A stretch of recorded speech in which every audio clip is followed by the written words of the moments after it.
I wasn't always a dissenter. I am a person who was very ambitious and definitely wanted to succeed in the American dream.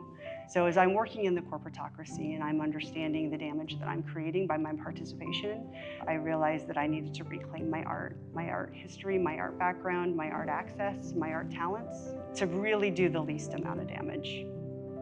I was lucky enough to be born into multiple generations of artists with studios and supplies and talent and people to teach me how to do things.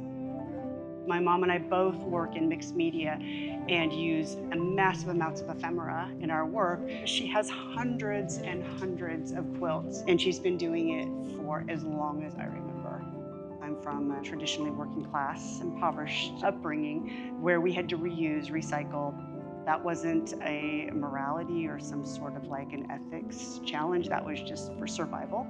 We use all of our scraps. So this is a no waste household when it comes to art.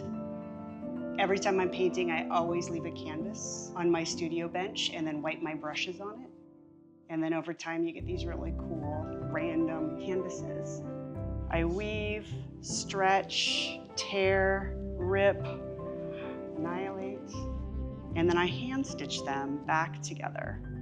Seattle historically and still today is not really renowned as being an art buying market.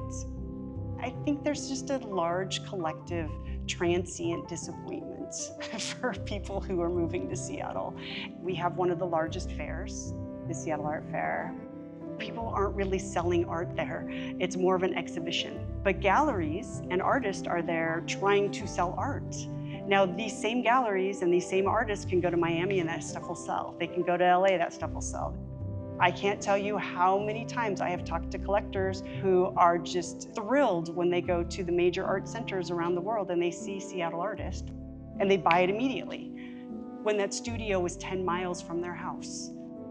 Galleries are the ones who are accepted into the Seattle Art Fair, and then they bring the artist with them who they represent. At $1,000 a linear foot, most galleries locally are not represented, and therefore most local artists are not represented. With the lack of validation markets in Seattle,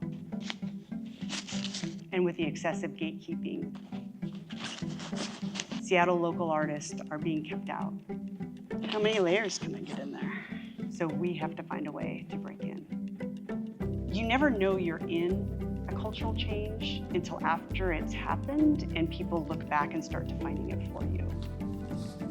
And I feel like something's happening now.